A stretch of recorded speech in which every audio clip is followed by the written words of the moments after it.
আসসালামু আলাইকুম সুপ্রিয় শিক্ষার্থীবৃন্দ, আজ আমি তোমাদের ঢাকা বোর্ড 2025 সালে হিসাব বিজ্ঞান প্রথম পত্রের প্রশ্নটির সমাধান নিয়ে আলোচনা করব। সবাই মনোযোগ সহকারে ক্লাসটি উপভোগ করবে।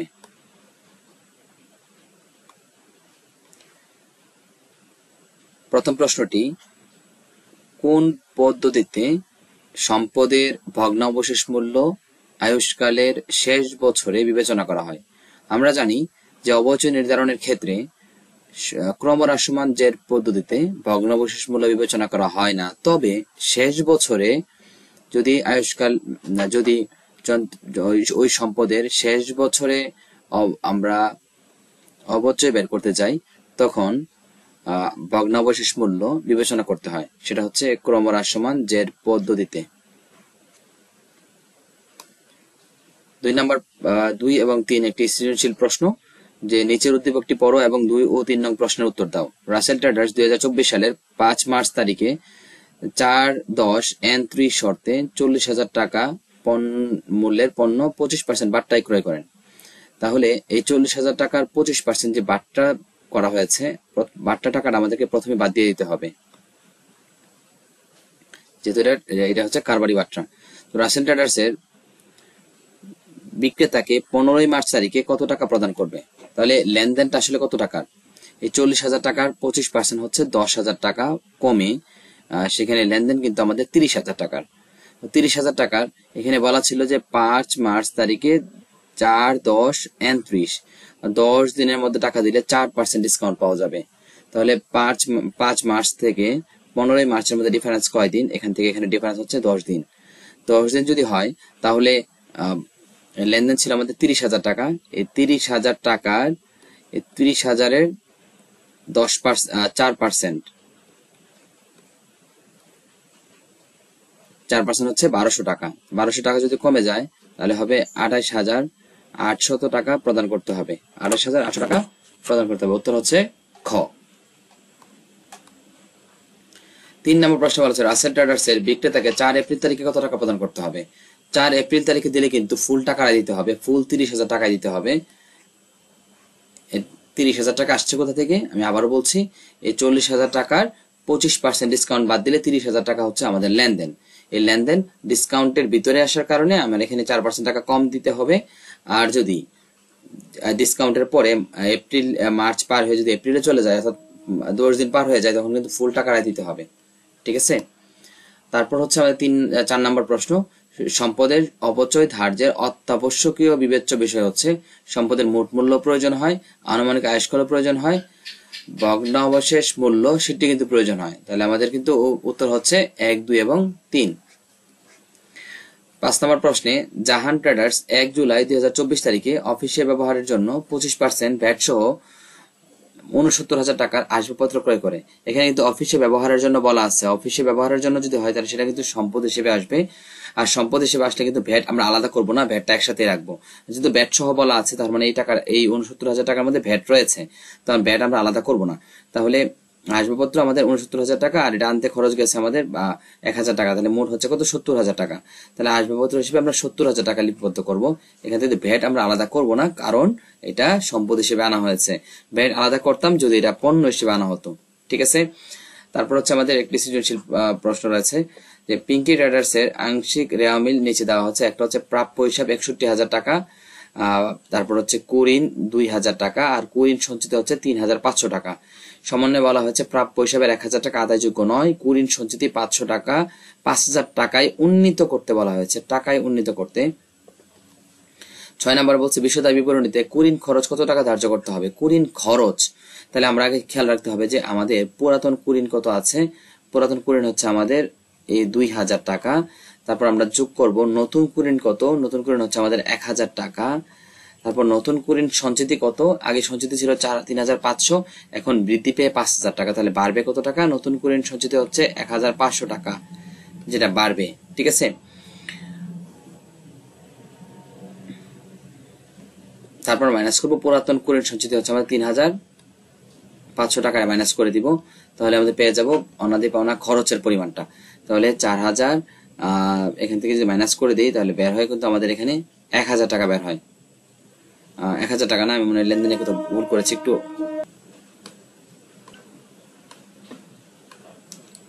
এখানে নতুন আমাদের কুরিন ছিল 2000 টাকা প্রথমে, তারপর নতুন কুরিন হচ্ছে আমাদের 1000 টাকা। আর এখানে বলা হচ্ছে যে কুরিন সঞ্চিত এত টাকায় উন্নীত করতে হবে। এখানে নতুন কুরিন 5000ই ধরা হয়েছে, এখানে 5000ই ধরা হয়েছে এখানে, কিন্তু এটা 1500 ধরা উচিত ছিল, যেহেতু এখানে অপশনটি নাই। তাহলে 5000 টাকা নতুন ধরে ফেললাম, পুরাতন হচ্ছে 3500 টাকা। তাহলে আমরা বিয়োগ করলে বের হবে 4500 টাকা। 4500 টাকা হচ্ছে আমাদের 4500 টাকা উত্তর আছে অপশনে। আমরা এটা হচ্ছে আমাদের অনাদি পাওনা খরচের পরিমাণ, ঠিক আছে।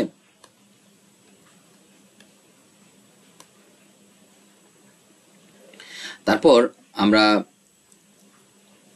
এরপরের প্রশ্নটি হচ্ছে আর্থিক অবস্থার বিবরণীতে প্রাপ্য হিসেবে কত টাকা প্রদর্শন করতে হবে। প্রাপ্য হিসেবে কত টাকা প্রদর্শন করব, তাহলে প্রাপ্য হিসাব আমাদের আছে কত, এই 61,000 টাকা প্রাপ্য হিসাব আছে ইতিমধ্যে।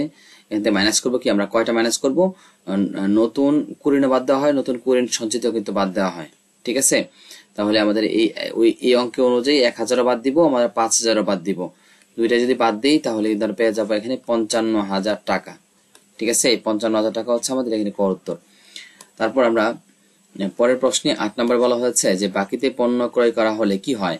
বাকিতে পণ্য ক্রয় করা হলে আমার কিন্তু সম্পদ হ্রাস, বাকিতে পণ্য ক্রয় করলে কিন্তু আমাদের কোনো এটা ব্যয় হলে আমি কিন্তু কোনো সম্পদ দিচ্ছি না। মালিকানা সূত্র হ্রাস পাই, যেহেতু আমরা জানি যে ক্রয় ডেবিট আর প্রদেয় ক্রেডিট, এখানে দায় বৃদ্ধি পায়, পাশাপাশি কি হয় মালিকানা সূত্র হ্রাস পাই, যেহেতু ক্রয় মানে ব্যয় হলে মালিকানা সূত্র কমে যায়। তাহলে 2 এবং 3 হচ্ছে এটার উত্তর, ঠিক আছে। 2 এবং 3 হচ্ছে এটার উত্তর। অগ্রিম ব্যয় কি বা অগ্রিম খরচ কি, আমরা জানি অগ্রিম খরচ মানে চলতি সম্পদ, উত্তর হচ্ছে আমাদের ক। অগ্রিম খরচ হচ্ছে কি, চলতি সম্পদ। তারপর হচ্ছে নিচের উদ্দীপকটি পড়ো এবং 10 নং ও 11 নং প্রশ্নের উত্তর দাও। একটি ব্যবসা প্রতিষ্ঠানের 2024 সালের 15% ব্যাট সহ পণ্য বিক্রি করা হয়েছে 18,000 টাকা, বিক্রি ফেরত হচ্ছে 3,000 টাকা। তাহলে এখানে আমরা ব্যাট সহ যদি পণ্য বিক্রি করি, এরপরে ফেরত দিই, তাহলে কিন্তু এই 1,18,000 থেকে বিক্রি ফেরত হচ্ছে আমার 3,000 টাকা। তাহলে নিট বিক্রি কিন্তু দাঁড়াচ্ছে আমাদের এই 1,18,000 থেকে 3,000 মাইনাস করলে হচ্ছে 1,15,000 টাকা, যেহেতু ফেরত বলা আছে স্পষ্ট করে। তার ব্যাট সহ বললে আমরা কি করি, 115 দিয়ে ভাগ করি আর 15 দিয়ে গুণ করি, তাহলে আমরা পেয়ে যাবো এখানে 15,000 টাকা হচ্ছে আমাদের ভ্যাট। তাহলে অপশনে রয়েছে যে ভ্যাটের পরিমাণ কত, তাহলে এটা হচ্ছে 15,000 টাকা। তারপর 11 নম্বর প্রশ্নে বলা হয়েছে বিক্রেতার জন্য প্রাপ্ত ভ্যাট কি। বিক্রেতার জন্য ভ্যাট মানে হচ্ছে, মনে রাখতে হবে, দায়। বিক্রেতার জন্য ভ্যাট মানে হচ্ছে দায়, আর ক্রেতার জন্য ভ্যাট মানে হচ্ছে চলতি সম্পদ। তারপর 12 নম্বর বলা হচ্ছে একজন শিক্ষার্থীর জন্য কোন ব্যাংক হিসাবটি প্রযোজ্য। এখানে অপশনটি হবে স্কুল সঞ্চয় হিসাব। যেহেতু স্কুল সঞ্চয় হিসাব নেই, সেহেতু এখানে আমরা শুধু সঞ্চয় হিসাবকে উত্তর হিসেবে দিব।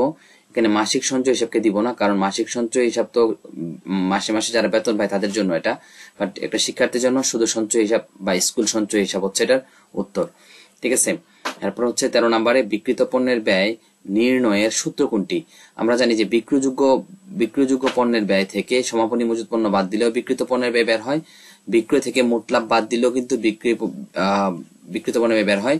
আর আজকে নতুন একটা জিনিস পেলাম, সেটা হচ্ছে সমন্বিত ক্রয়ের সাথে প্রত্যক্ষ খরচ যোগ করলেও কিন্তু বিক্রিত পণ্যের ব্যয় বের হয়।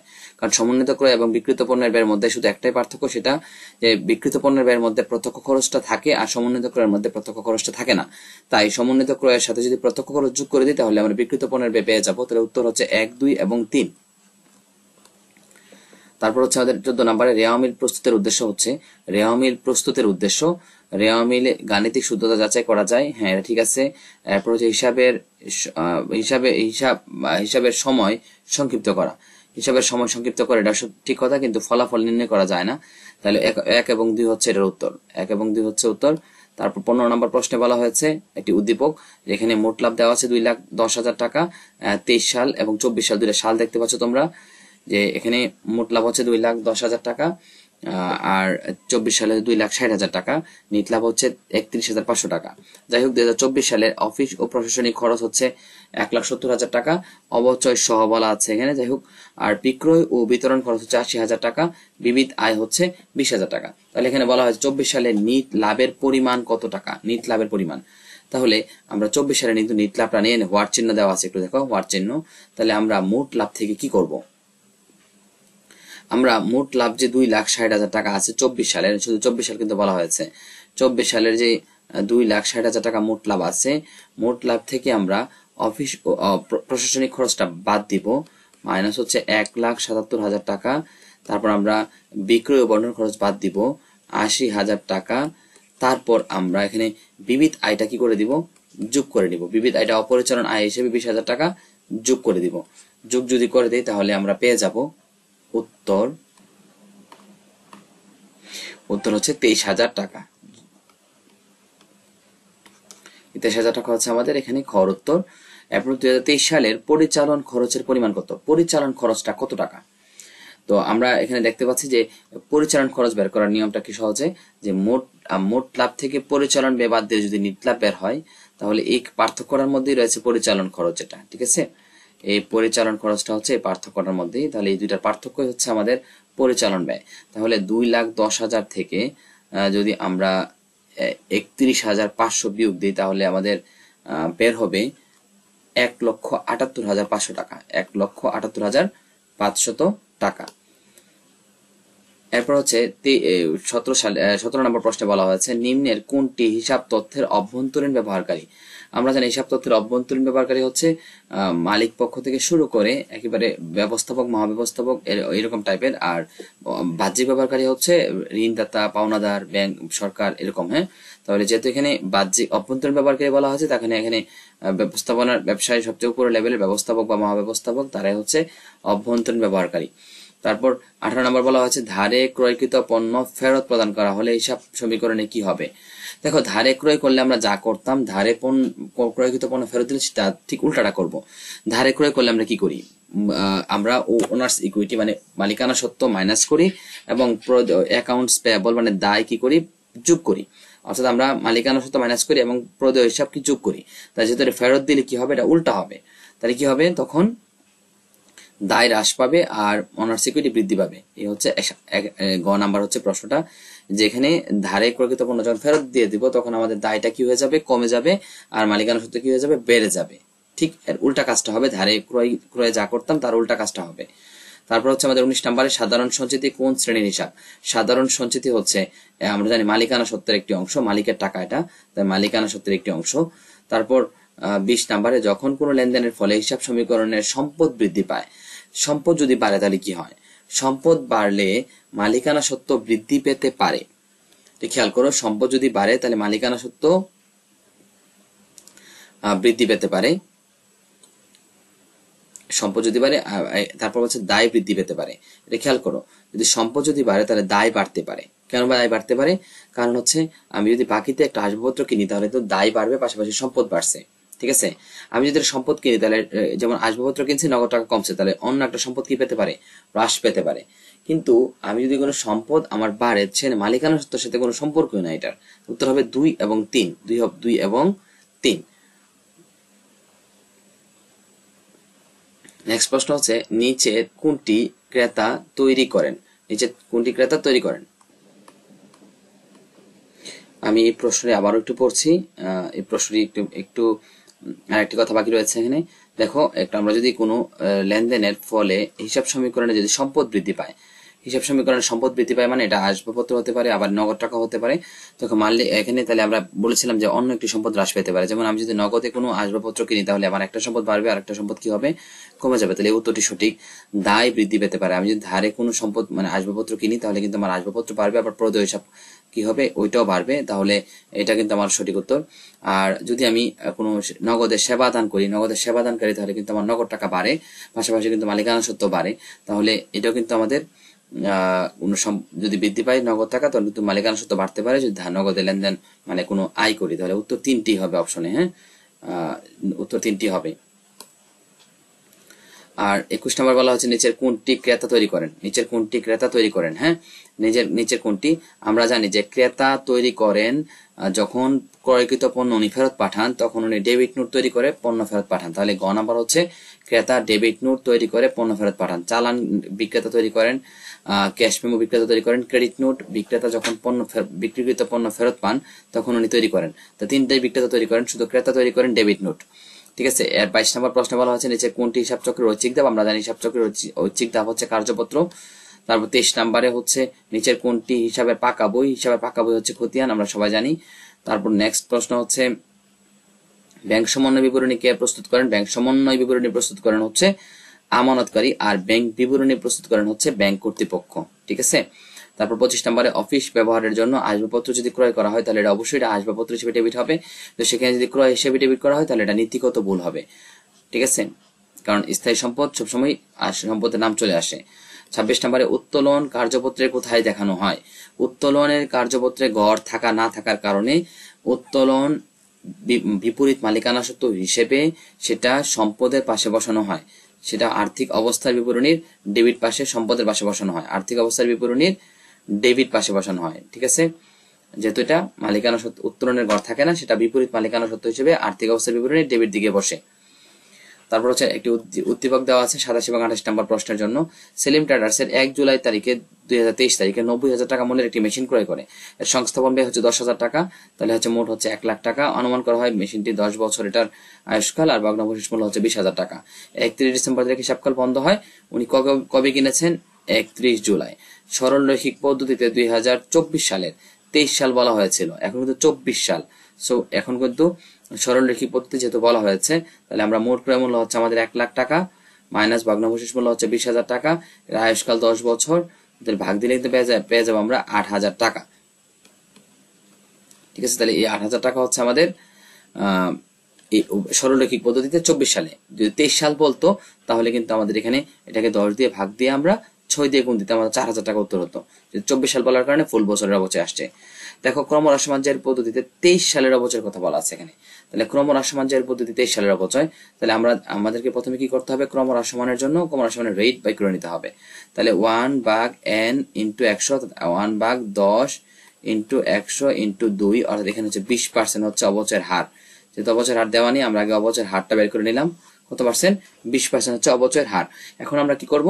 এই মোট ক্রয় মূল্য হচ্ছে আমাদের কত? 1 লাখ টাকা। এই 1 লাখ টাকার কত পার্সেন্ট? 1 লাখ টাকার 20% হচ্ছে আমাদের 20,000 টাকা 1 বছরের। কিন্তু এটা জুলাই মাসে ক্রয় করার কারণে এটা 12 দিয়ে ভাগ দিয়ে 6 দিয়ে গুণ দিলে আমাদের হবে 10,000 টাকা। এই 10,000 টাকা হচ্ছে আমাদের ক্রমহ্রাসমান পদ্ধতির 6 মাসের অবচয়। ঠিক আছে, আশা করি বুঝতে পেরেছ। 29 নম্বর, নিচের কোনটি রেওয়া মিলে ক্রেডিট পাশে বসে? রেওয়া মিলে ক্রেডিট পাশে বসে কি? আয়, দায় এবং মূলধন সঞ্চিতি আমরা জানি। দেখো তো আয়, দায়, মূলধনের মধ্যে কোনটা আছে এখানে? দেখো এই প্রাপ্য হিসাব চলতি সম্পদ, প্রাপ্য সুদ চলতি সম্পদ, প্রাপ্য কমিশন চলতি সম্পদ, আর দেনাদার চলতি সম্পদ। কিন্তু আমাদের এখানে রেওয়া মিলে ক্রেডিট পাশে বসবে কি? চলতি দায়, সেটা হচ্ছে অনুবার্জিত সেবা আয়। লাস্ট প্রশ্ন হচ্ছে সমাপনী জাবেদার পর কোন হিসাবের যে শূন্য হয়? সমাপনী জাবেদা দেওয়া হয় কার কার? আয় এবং ব্যয়বাচক হিসাবগুলোর সমাপনী জাবেদা দেওয়া হয়। তাহলে সমাপনী জাবেদা দেওয়ার পর শূন্য হয় আয় এবং ব্যয়বাচক, আয় ব্যয় এবং উত্তোলনবাচক হিসাবগুলো। তাহলে এখানে দেখো তো আয় ব্যয়বাচক কোনটা আছে? এখানে বকেয়া বেতন হচ্ছে আমার জন্য দায়, এটা আয় ব্যয় নয়। অগ্রিম ভাড়া হচ্ছে আমার জন্য সম্পদ, সম্পদ। আর পুঞ্জীভূত অপচয় হচ্ছে বিপরীত সম্পদ। এখানে বিমা সালামি হচ্ছে আমার জন্য একটি ব্যয়। আর ব্যয়, আয় এবং ব্যয় আমরা জানি আয় এবং ব্যয় সমাপনী জাবেদার মাধ্যমে কি হয়? ক্লোজ করা হয়, বন্ধ করা হয়, শূন্য করা হয়। আশা করি তোমরা এই ঢাকা বোর্ড 2025 সালের প্রশ্নটি, হিসাব বিজ্ঞান প্রথম পত্রের প্রশ্নটি মোটামুটি বুঝতে পেরেছ। অনেক সহজ প্রশ্ন এসেছে ঢাকা বোর্ডে। তো আশা করি সকল বোর্ডেই সহজ প্রশ্ন হবে। আমি সকল বোর্ডের সমাধান ধাপে ধাপে তোমাদের দেওয়ার চেষ্টা করব। সবাই মনোযোগ সহকারে আমার ক্লাসগুলো দেখবে এবং এই ক্লাসগুলো শেয়ার করে দিবে তোমাদের পরিচিত জনদের। ভালো থাকবে সবাই, সুস্থ থাকবে। আল্লাহ হাফেজ।